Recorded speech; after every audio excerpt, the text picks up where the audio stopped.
अस्सलाम वालेकुम बच्चों, आप लोगों को मालूम है कि हमारा ये सेकेंड ईयर मैथमेटिक्स का सिलेबस चल रहा है और ये syllabus Punjab board, federal board और आज़ाद जम्मू एंड कश्मीर बोर्ड को मेनली कवर करता है। लेकिन यही topics KPK board, Balochistan board और सिंध बोर्ड में भी मौजूद हैं। तो लिहाजा उन सूबाजात के जो स्टूडेंट्स हैं वो भी इन लेक्चर्स से मुस्तफ़ीद हो सकते हैं। तो बच्चों, ये लेक्चर नंबर 110 है और इससे पहले 109 लेक्चर में हमने चैप्टर नंबर 7 जिसका टाइटल था वेक्टर्स वो हमने कंप्लीट किया था। ये लेक्चर नंबर 110 है और खुश आइंद इसमें यह है कि इस लेक्चर में हमारा चैप्टर नंबर 6 जो है वो स्टार्ट होने जा रहा है, जिसका टाइटल है कॉनिक सेक्शंस का। बहुत सारे बच्चों को इस चैप्टर का बहुत बेसब्री से इंतज़ार था और बहुत रिक्वेस्ट थी मेरे पास कि चैप्टर नंबर 6 पहले करवा दें, चैप्टर नंबर 7 बाद में करवा दीजिएगा। लेकिन मेरा नज़रिया थोड़ा सा ये था कि पहले चैप्टर नंबर 7 कर लेते हैं, तो उसके बाद चैप्टर नंबर 6 जो है वो करते रहेंगे, साथ साथ हमारा वो चलता रहेगा। तो बच्चों, बहुत अच्छा टॉपिक है ये कॉनिक सेक्शन का। बड़ा लॉजिकल सा टॉपिक है, बड़ा टेक्निकल सा टॉपिक है और थोड़ा सा मुश्किल भी है। कुछ दोस्त इसको जो है वो करते हैं, कुछ इसको नहीं करते। लेकिन मेरा ये मानना है कि अगर आप इसको कर लें तो आपको एंट्री टेस्ट के हवाले से बहुत हेल्प मिलती है। एंट्री टेस्ट में बिलखसूस नस्ट जो है उसके टेस्ट में आलमोस्ट इस चैप्टर में से मैक्सिमम क्वेश्चंस आते हैं और फिर इसी तरीके से UET का जो टेस्ट होता है उसमें भी अच्छे खासे क्वेश्चंस इसमें से शामिल होते हैं। 3-4 सवाल इसको दिए जाते हैं, इस चैप्टर को वेटेज दिए जाते हैं। तो इतना मतलब इम्पोर्टेंट चैप्टर है जिसकी कोई इंतहा नहीं। मतलब बाकी बोर्ड के पॉइंट ऑफ व्यू से अगर देखा जाए तो बोर्ड के पॉइंट ऑफ व्यू में ये शायद इतनी इम्पोर्टेंस नहीं रखता, क्योंकि उसकी वजह यह है कि बोर्ड का पैटर्न कुछ इस स्टाइल का है कि मतलब इस चैप्टर को अगर ड्रॉप कर भी दिया जाए तो हमारे क्वेश्चन आलमोस्ट कंप्लीट हो जाते हैं, माँ सिवाय यही कि 1-2 MCQs हमारे मिस होते हैं या शॉर्ट क्वेश्चन जो है वो एक आधा मिस होता है। तो मतलब अगर ये चैप्टर आप नहीं करेंगे तो 100 तो नहीं आएंगे मार्क्स, 100 से कम आएंगे, 98-97 तक मार्क्स आने के चांसेस होंगे। लेकिन अगर ये टॉपिक्स आप कर लेते हैं, चैप्टर कर लेते हैं, फिर ज़ाहिरी बात है 100 आते हैं। बाकी लॉन्ग क्वेश्चन में इस पर कोई इफेक्ट नहीं हो रहा है अभी तक के पैटर्न के हिसाब से। आगे फ्यूचर में देखते हैं कि इसका क्या पैटर्न होता है। तो हो सकता है कि फ्यूचर में इस चैप्टर को करना लाजमी हो जाए, ऐसा हो सकता है।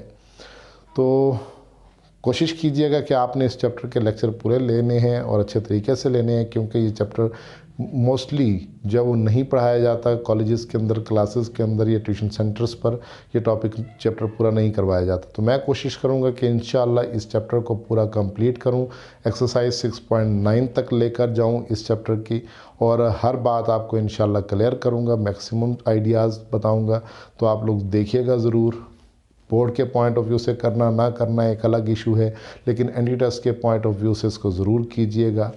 तो देखते हैं जी, हम अपना शुरू करते हैं टॉपिक। सबसे पहला टॉपिक जो कॉनिक सेक्शंस का हमारे पास है वो मौजूद है जी हमारे पास सर्कल। अब सर्कल क्या है, तो सर्कल की डेफिनेशन आपके पेज नंबर 250 पर, जो आपकी टेक्स्ट बुक है उसके पेज नंबर 250 पर बड़ी डिटेल से लिखी हुई है उसकी डेफिनेशन। मैं सिंपल आपको आइडिया देता हूँ कि सर्कल जो है actually is a set. Circle जो है वो क्या है, एक सेट है।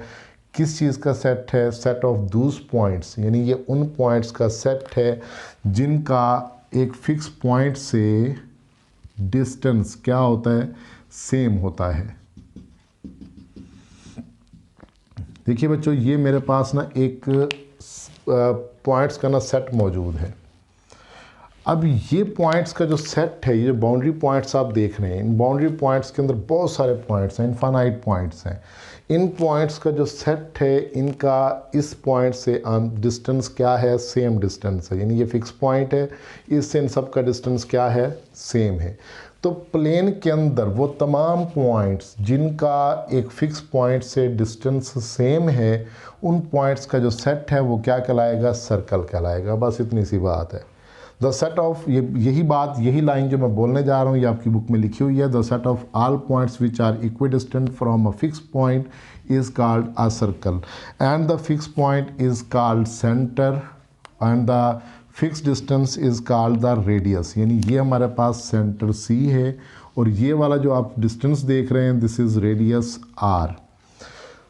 तो यहाँ पर बच्चों अगर हम ये फ़र्ज़ कर लें कि हमारे पास इस सर्कल का जो सेंटर है सी, उसके कोऑर्डिनेट्स लेट सपोज के एच और के हैं, और हम यहाँ पे फ़र्ज़ कर लें कि कोई पॉइंट हमारे पास पी ऑफ एक्स वाई मौजूद हैं, तो फिर अब इस सर्कल की इक्वेशन जो है वो बड़े आसानी से ड्राइव की जा सकती है। देखें सर्कल की इक्वेशन कैसे ड्राइव की जा सकती है। तो पहले तो मैं इसका सेट लिखता हूँ। तो सर्कल का जो सेट है उसको डिनोट करते हैं sphere with centre C radius R के साथ। अब ये सेट जो है इसके अंदर वो तमाम पी एक्स वाई मौजूद हैं सच दैट जिनका सी से डिस्टेंस किसके इक्वल है, आर के इक्वल है। यानी वो तमाम पॉइंट्स जिनका सेंटर से डिस्टेंस आर के इक्वल है उनका सेट क्या कहलाता है, सर्कल कहलाता है। अब यहाँ से आगे मैं सर्कल के अगर इक्वेशन को ड्राइव करूँ तो बहुत आसान सा काम है। देखिए मैं यहाँ पर लिखता हूँ कि जी मुझे मालूम है पी सी किसके इक्वल है, आर के इक्वल है, पी सी का डिस्टेंस आर के इक्वल है। पी और सी दो पॉइंट्स हैं, इनके दरमियान डिस्टेंस आप कैसे कैलकुलेट करेंगे, तो under root distance between P and C, तो फार्मूला होगा x minus h whole square, यानी x में से h माइनस किया इसका होल स्क्वायर ले लिया, प्लस y में से k माइनस करके होल स्क्वायर लिया, this is equal to r लिखा। अब यहाँ से बोथ साइड आप स्क्वायर लेंगे तो x minus H square plus हो जाएगा y माइनस के स्क्वायर इज इक्वल टू क्या होगा, आर स्क्वायर। तो डियर स्टूडेंट्स ये बात आप लोगों ने याद रखनी है कि ये वाली जो हिस्सा हमें हासिल हुआ है this is called standard equation of the circle.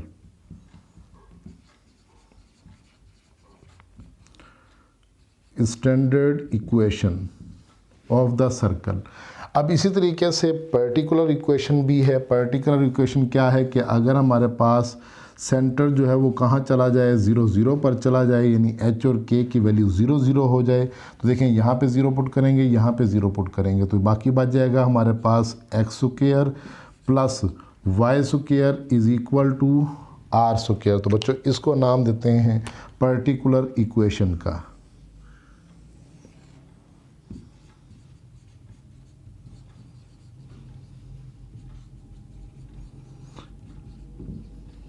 ये मखसूस इक्वेशन है जिसका सेंटर जो है वो कहाँ पे है, 0 0 पर है, तो इसको कहते हैं particular equation. This is not an standard equation of circle. अक्सर टीचर्स जो है वो इसको स्टैंडर्ड इक्वेशन कह देते हैं, तो माजरत के साथ वो आइडिया जो है वो रॉन्ग है। तो आप इसको स्टैंडर्ड कहेंगे, आपकी बुक में इसी को स्टैंडर्ड कहा हुआ है और इसको क्या कहा हुआ है, पर्टिकुलर इक्वेशन कहा हुआ है। उसके बाद नेक्स्ट हमारे पास आइडिया है पैरामीट्रिक इक्वेशंस का। अब पैरामीट्रिक इक्वेशंस कौन सी होती हैं, देखिए हमारे पास पैरामीट्रिक इक्वेशंस क्या बनती हैं।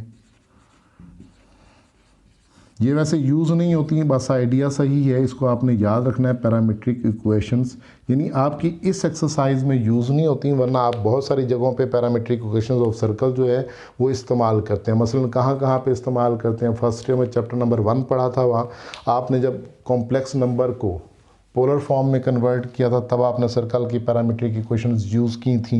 एक्सरसाइज 10.2 का क्वेश्चन नंबर 14 जब आपने सॉल्व किया था तो वहाँ पर आपने सर्कल की पैरामीट्रिक इक्वेशंस जो हैं वो इस्तेमाल की थी। तो इसी तरीके से आगे भी हमारे पास मुख्तलिफ जगहों पे हम सर्कल की पैरामीट्रिक इक्वेशंस इस्तेमाल करते रहते हैं, तो इसलिए ये सर्कल की पैरामीट्रिक इक्वेशंस का मालूम होना जो है वो बच्चों बहुत ज़रूरी है।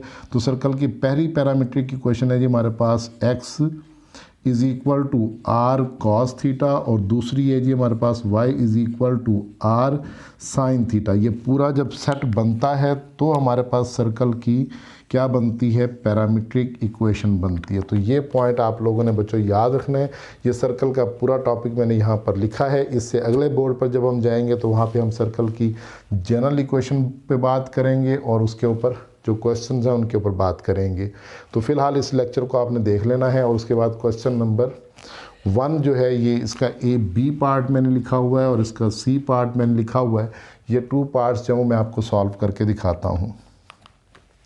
देखो बच्चों ये जो स्टैंडर्ड इक्वेशन है ये हम उस वक्त इस्तेमाल करते हैं जब सर्कल का हमें सेंटर गिवन होता है, तो सेंटर के कोऑर्डिनेट्स को हम एच और के कह देते हैं, और सर्कल का रेडियस हमें क्या होता है, गिवन होता है। तब हम सर्कल के स्टैंडर्ड इक्वेशन इस्तेमाल करते हैं और उसमें वैल्यूज़ पुट करके सिंप्लीफाई कर देते हैं, सर्कल का आंसर आ जाता है।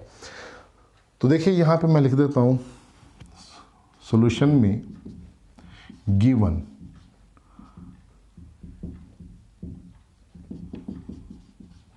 में जी हमारे पास c √2 माइनस 3 मीन्स कि ये हमारे पास h है और ये जो है वो k है।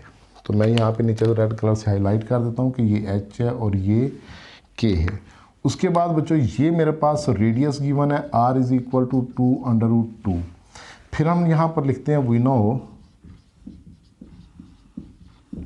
सर्कल की इक्वेशन का पता है हमें x minus h whole square plus Y minus k whole square is equal to r square. Nothing else, कुछ भी नहीं करना, जस्ट बच्चों वैल्यूज पुट करनी है और आपका आंसर जो है वो कैलकुलेट हो जाएगा। तो देखिए यहाँ पर हम लिखते हैं x minus √2 whole square plus Y minus, अब k की वैल्यू जो है वो माइनस के साथ है तो माइनस और minus plus 3 √3 whole square is equal to r की वैल्यू है 2 √2 तो 2 √2 लिखकर होल स्क्वायर लिख देंगे। तो अब मेरा ख्याल है स्क्वायर खोलने आप लोगों को आते हैं, स्क्वायर एक्सपेंड कीजिए और आपका जो आंसर है वो कैलकुलेट हो जाएगा। Very simple question. तो यहाँ पर लिखेंगे आप x स्क्वायर माइनस 2ab करेंगे तो 2 √2x प्लस b का स्क्वायर लेंगे तो 2 आ जाएगा। फिर आपने यहाँ पे स्क्वायर ओपन करना है प्लस y स्क्वायर प्लस ये 2ab करेंगे तो 6 √3y हो जाएगा प्लस इसका स्क्वायर लेंगे 9 3s आर 27 आ जाएगा इक्वल टू 4 2s आर 8 हो जाएगा। अब सिंप्लीफिकेशन ही करनी है, nothing else. x square plus y square minus 2 √2x plus 6 √3y, फिर यहाँ पे हो जाएगा 2 प्लस 27 29 में से 8 जाके माइनस होगा तो बाकी क्या बचेगा plus 21 is equal to 0। This is the equation of circle. तो मेरा ख्याल है कि इसमें कोई बात मुश्किल नहीं है। हाँ, यहाँ पे कुछ दोस्तों को इसका स्क्वायर शायद ओपन करना नहीं आता, तो ये रफ में थोड़ा सा मैं करके दिखा देता हूँ कि 3 √3 का स्क्वायर जो है वो किस तरीके से खोला जाता है जी, किस तरीके से एक्सपैंड होता है। स्क्वायर इस 3 को मिलेगा तो 3 स्क्वायर इंटू ये स्क्वायर अंडर रूट को मिलेगा तो √3 का square. So this is 9 multiplied by 3 तो 9 3s आर 27। तो मैंने यहाँ पर थोड़ा सा डायरेक्ट लिख दिया 27, यहाँ पर डायरेक्ट थोड़ा सा 28 लिख दिया। तो आई होप कि आपको ये बात क्लियर हो गई होगी। इसके बाद नेक्स्ट बच्चों हमारे पास सी पार्ट है और सी पार्ट में देखिए ज़रा एंड्स ऑफ डायमीटर दिए हुए हैं। अब डायमीटर कौन सी लाइन होती है? देखिए डायमीटर हम उस लाइन को कहते हैं जो सर्कल के सेंटर से गुजरती है और बाउंड्री पॉइंट्स को आपस में मिलाती है। तो ये बच्चों हमारे पास ये एक डायमीटर जो है ये मैंने बना दिया है, ये डायमीटर है। अब इस डायमीटर के एंड पॉइंट्स मुझे गिवन है। एक पॉइंट को हम ए कह देते हैं -3, 2 और दूसरे पॉइंट को हम बी कह देते हैं। बी के कोऑर्डिनेट्स 5 - 6 हो जाएंगे जी। अब थोड़ा सा सोचिए और लॉजिक इस्तेमाल कीजिए और मुझे बताइए कि यहाँ पर सेंटर और रेडियस ये कैसे मालूम किए जा सकते हैं, क्योंकि अगर सेंटर और रेडियस मालूम हो गया तो फिर तो ये इक्वेशन हम इस्तेमाल करेंगे और सर्कल कैलकुलेट हो जाएगा। जी बच्चों, जी आप लोग सोच रहे हैं, मेरा ख्याल है सही सोच लिया आप लोगों ने कि सी जो है वो ए और बी का मिड पॉइंट होगा। तो मैं यहाँ पर लिख देता हूँ कि C is mid point of A B. तो ए बी का सी मिड पॉइंट है, तो सी कैलकुलेट कैसे होगा? दोनों मिड पॉइंट कैलकुलेट करें, यानी दोनों x कोऑर्डिनेट ऐड करके 2 से डिवाइड कर देंगे, दोनों y कोऑर्डिनेट्स ऐड करके 2 से डिवाइड कर देंगे। तो अल्टीमेटली c के कोऑर्डिनेट्स हासिल हो जाएंगे 2/2 1 2 - 6 -4/2, तो आंसर इज़ -2 हो जाएगा। अब C हमारे पास सेंटर कैलकुलेट हो चुका, सेंटर है जी 1, -2। फिर हमने रेडियस कैलकुलेट करना है, तो रेडियस जो है वो क्या होगा? डिस्टेंस ऑफ AC होगा। तो यानी A और C के दरमियान डिस्टेंस होगा रेडियस। अब A और C के दरमियान डिस्टेंस हम कैसे कैलकुलेट करेंगे? तो डिस्टेंस आपको मालूम करना आता है, देखिए -3 - 1 होल स्क्वायर +2 होल स्क्वायर आप कैलकुलेट करेंगे तो ये बनेगा -4 square 16 -4 square 16 this is equal to √32। तो ये बच्चों हमारे पास आ गया रेडियस। तो मेरा ख्याल है कि अब आप बहुत आसानी से सवाल हल कर सकते हैं। ये h है, ये k है और ये जो है वो r आपका कैलकुलेट हुआ है। तो आप इस इक्वेशन में h, k और r की वैल्यू पुट करें, सर्कल की इक्वेशन जो है वो इसी तरीके से सॉल्व करके कैलकुलेट कर लेंगे। तो ये मैं चाहूँगा कि क्वेश्चन आप खुद करेंगे। तो इस क्वेश्चन नंबर 1 का ए पार्ट भी बहुत आसान है, वो भी आप लोगों ने करना है, सेम पैटर्न पे होना है। आई एम वेरी हैप्पी कि मतलब आप लोग कर सकते हैं। तो अब देखते हैं जी, हम नेक्स्ट हमारे पास सर्कल की जनरल फॉर्म है, उसके ऊपर बात करते हैं कि सर्कल की जनरल फॉर्म कैसे बनती है और वो क्या होती है और उसके मुताबिक क्वेश्चन हम कैसे कैलकुलेट करते हैं। तो इम्पोर्टेंट टॉपिक है, लेक्चर देखते रहिए, देखते हैं कि आगे क्या होता है। जी बच्चों, सर्कल की इम्पोर्टेंट चीज़ अब आगे आ रही है, ये है हमारे पास general form of circle. Circle की जनरल फॉर्म क्या होती है बच्चों? जब हम स्टैंडर्ड फॉर्म का स्क्वायर ओपन करते हैं तो हमें एक जनरल फॉर्म हासिल होती है। उसको हम लिखते हैं जी कुछ इस अंदाज में, X square plus Y square plus 2gx plus 2fy plus c is equal to 0। This is called general form of the circle. अब इस जनरल फॉर्म के मुताबिक जो सर्कल का सेंटर होता है वो उसका फार्मूला बनता है जी centre, this is equal to -g और -f, और इसका जो रेडियस बनता है सर्कल का जनरल फॉर्म के मुताबिक वो बनता है √g² प्लस f² -c। तो ये जनरल फॉर्म मुझे दी हुई है। इस जनरल फॉर्म के मुताबिक ये सेंटर और ये इसका क्या है, रेडियस है। तो मतलब इसका फार्मूला बच्चों आप लोगों ने याद रखना है। इन फार्मूलाज का इस्तेमाल करते हुए हमने क्या करना है, सर्कल की इक्वेशन से सेंटर और रेडियस जो है वो कैलकुलेट करना है। बच्चों सबसे पहले आपने करना क्या है, देखो क्वेश्चन नंबर 2 में लिखा हुआ find the centre and radius of the circle. तो इस सर्कल को, जो सर्कल आपको गिवन है, उस सर्कल को जनरल इक्वेशन के साथ कंपेयर करना है। गिवन इक्वेशन को सर्कल की जो जनरल इक्वेशन है उसके साथ कंपेयर करना है। तो बच्चों अगर मैं इसके साथ इसको कंपेयर करूं तो x² का यहाँ पे कोफिशिएंट कितना है, 1 है, और y² का कोफिशिएंट कितना है, 1 है। तो बच्चों ये बात आप लोगों ने ज़रा जहन में रखनी है कि सर्कल के अंदर x² और y² का कोफिशिएंट या तो सेम होता है या फिर 1 होता है। ये इसकी खासियत है, इसकी ख़ास बात है इसकी कि अगर x² और y² का कोफिशिएंट चेंज हो जाता है तो फिर डेफिनेटली वो सर्कल नहीं है। वो सर्कल से कोई और चीज़ बन जाएगी, वो इलिप्स बन सकती है, वो हाइपरबोला बन सकती है, वो पैराबोला बन सकती है, वो डीजनरेट कोनिक हो सकती है, वो कोई भी और शक्ल हो सकती है। तो बहरहाल वो हमारे पास सर्कल जो है वो सर्कल नहीं बनेगा। तो इस पॉइंट को आपने ज़रा जहन में रखना है। तो सेम कोफिशिएंट होना ज़रूरी है, और अगर सेम कोफिशिएंट होगा तो पहले उसको 1 बनाना ज़रूरी है, क्योंकि अगर 1 बनेगा तो सर्कल का सेंटर और रेडियस निकलेगा। अगर आप इस कोफिशिएंट को 1 नहीं बनाते हैं तो सर्कल का सेंटर और रेडियस सही तौर पर कैलकुलेट नहीं होगा। तो बच्चों अब मुझे यहाँ पे क्या करना है, मुझे यहाँ पे करना है जी सबसे पहले x² और y² का कोफिशिएंट 1 बनाना है। तो 1 बनाने के लिए मैं सोल्यूशन में लिखता हूँ जी डिवाइड बाय 5, यानी पूरी इक्वेशन को 5 से क्या करना है, डिवाइड कर देना है, क्योंकि 5 कोफिशिएंट है सेम, इससे डिवाइड करेंगे तो यहाँ पर 1 बनेगा। तो बच्चों हम यहाँ पर लिखेंगे 5x² divided by 5 plus 5y² divided by 5 plus 14/5x plus 12/5y minus 10 is equal to क्या होगा, 0 होगा। बल्कि इसको भी 5 से डिवाइड करना है, मिस कर रहे हैं, नहीं जी 5 से पूरी इक्वेशन को मैंने डिवाइड कर दिया। अब यहाँ पर ये 5 से 5 कैंसिल हुआ, x² प्लस फिर कैंसिल हुआ, y² प्लस हो जाएगा 14/5x plus 12/5y minus 2 is equal to 0। तो बच्चों x² और y² का कोफिशिएंट जो वो हमने 1 बना लिया। अब इन दोनों इक्वेशंस को हम आपस में कंपेयर करने के अहल हो गए हैं, इसको हम कंपेयर कर सकते हैं।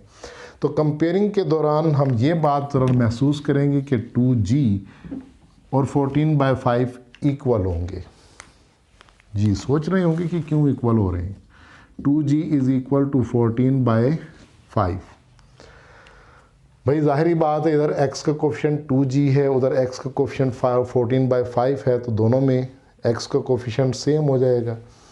और इसी तरीके से इधर y का कोफिशिएंट जो है वो 2f है, इधर y का कोफिशिएंट 12/5 लिखा हुआ है, और यहाँ पर c लिखा हुआ है कांस्टेंट, और यहाँ पर c की जगह पर -2 लिखा हुआ है, तो इसका मतलब है कांस्टेंट की वैल्यू हमारे पास क्या हो गई, -2 हो गई।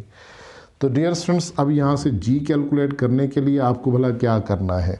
देखें, बोथ साइड को 2 से जो है वो डिवाइड करना है। अब यहाँ पे जब 2 से डिवाइड करेंगे तो नीचे मल्टीप्लाई हो जाएगा, इधर भी आपको 2 से डिवाइड करना है, इधर 2 से मल्टीप्लाई हो जाएगा। तो आप ज़रा कैंसलेशन करें, देखें क्या कैंसलेशन होती है। 2 से 2 कैंसिल हुआ, g is equal to 2 7s are 14, तो 7/5 g की वैल्यू आ गई। और इसी तरीके से f बराबर होगा हमारे पास 6/5 और c की वैल्यू -2 एज इट इज़ रहेगी। तो अब मेरा ख्याल है कि सेंटर में और रेडियस में जस्ट वैल्यूज़ पुट करनी है और सिंप्लीफाई कर देना है आप लोगों ने। तो सेंटर होगा जी हमारे पास फार्मूले के मुताबिक -g और -f, तो ये बराबर होगा माइनस ये फार्मूले का, और g की वैल्यू आ जाएगी 7/5, फिर फार्मूले का माइनस, और f की वैल्यू आ जाएगी 6/5। लें जी, सेंटर कैलकुलेट हो गया। इसके बाद आपने रेडियस कैलकुलेट कर लेना है। तो रेडियस हमारे पास होगा, radius is equal to under root formula है G g² plus f² minus c। So under root g का स्क्वायर लेना है, 7/5 का स्क्वायर क्या होगा 49/25 प्लस f का स्क्वायर क्या हो जाएगा 36/25 माइनस, अब c की वैल्यू है हमारे पास -2, तो माइनस फार्मूले का और वैल्यू के साथ माइनस है, तो माइनस और माइनस बच्चों क्या हो जाना है, प्लस हो जाना है। चले, अब इसके बाद आपने इसका लेना है एलसीएम। तो एलसीएम के हवाले से ये लिखा जाएगा 49 प्लस 36 प्लस 50 ओवर हो जाएगा 25। तो अब इन दोनों को ऐड करेंगे तो आपके पास आ जाएगा अंडर रूट 135 डिवाइडेड बाय 25। अब देखिए ये 1/135 डिवाइडेड बाय 25 है, तो ये कैंसिल हो सकते हैं, इनको 5 से कैंसिल किया जा सकता है। तो 5 से जब आप कैंसिल करेंगे तो अल्टीमेटली इसका आंसर क्या आएगा, 5 2s are 10, 5 7s are 35, तो 27 डिवाइडेड बाय 5 5s are 25। तो बच्चों ये हमारे पास सर्कल का क्या हासिल हो गया, रेडियस हासिल हो गया। इसके बाद बच्चों एक पॉइंट और डेफिनेशन के अंदर डिस्कस करना मिस हो गया था, तो वो पॉइंट आप नोट कर लीजिए। दूसरा है point circle. Point circle, point circle कौन सा होता है, देखें ऐसा सर्कल जिसमें रेडियस क्या हो जाए, 0 हो जाए। अब जाहिरी बात है रेडियस 0 हो जाएगा तो उसका मतलब है रेडियस है ही नहीं, जस्ट पॉइंट है। तो ऐसे सर्कल को हम नाम देते हैं किसका, पॉइंट सर्कल का। यानी a circle whose radius is 0 is called a point circle. ये आपकी बुक की डेफिनेशंस वाले पेज पर जहाँ पे सर्कल लिखा हुआ है वहाँ पे डिटेल से ये बात लिखी हुई है। एक सेंटेंस लिखा हुआ है, if r is equal to 0 then the circle is called a point circle. तो ये भी आप नोट कर लेंगे। बाकी बच्चों आप लोगों ने देख लिया कि अगर हमें कोई सर्कल की इक्वेशन गिवन हो तो जनरल फॉर्म को इस्तेमाल करते हुए हम सर्कल का सेंटर और रेडियस बड़े आसानी से जो है वो कैलकुलेट कर लेते हैं। और मेरा ख्याल है कि अब आपको ये बात समझ आ गई होगी। तो इसका जो मेरा ख्याल है ए पार्ट और सी पार्ट है उसमें एक्स स्क्वायर का कोफिशिएंट वैसे ही 1 है, तो उसमें फिर किसी भी कांस्टेंट से डिवाइड करने की ज़रूरत नहीं है। जस्ट एक्स के कोफिशिएंट को 2g, वाई के कोफिशिएंट को 2f और कांस्टेंट को c कहेंगे और अपना सेंटर और रेडियस जो है वो इसी फार्मूलाज को यूज़ करते हुए कैलकुलेट कर लेंगे। जो क्वेश्चन नंबर 2 का डी पार्ट है उसमें मेरा ख्याल है 4 से आई थिंक कि आपको डिवाइड करना पड़ेगा, तो उसमें पहले 4 से डिवाइड करेंगे, इसी तरीके से फिर आपने आगे सेंटर और रेडियस जो है वो कैलकुलेट करना है। तो बच्चों इस लेक्चर में, लेक्चर नंबर 110 में हमने question number 1, question number 2 discuss कर लिया चैप्टर नंबर 6 एक्सरसाइज 6.1 का, और कुछ हमने सर्कल की जो बेसिक डेफिनेशंस थी उनको देखा और उसके जो बेसिक फार्मूलाज थे वो डिस्कस किए। तो उम्मीद है कि आपको ये बातें समझ में आ गई होंगी, आइडिया इस्तेमाल हो जाएगा, क्लियर हो जाएगा। बाकी थोड़ी सी प्रैक्टिस करेंगे तो बहुत अच्छे तरीके से आप ये इस पर काम कर लेंगे। तो बच्चों, लेक्चर अगर अच्छा लगा है तो काइंडली इसको लाइक कीजिए और अपने दोस्तों के साथ इस लेक्चर का लिंक शेयर कीजिए, और अगर हो सके तो इस चैनल का नाम बताइए अपने दोस्तों को, ताकि वो भी इससे फ़ायदा उठा सकें। तो छुपाने की ज़रूरत नहीं है बिल्कुल भी, मतलब अगर आप किसी का भला सोचेंगे तो आपका भी भला होगा। थैंक यू बच्चों। नेक्स्ट लेक्चर तक के लिए अल्लाह हाफिज़।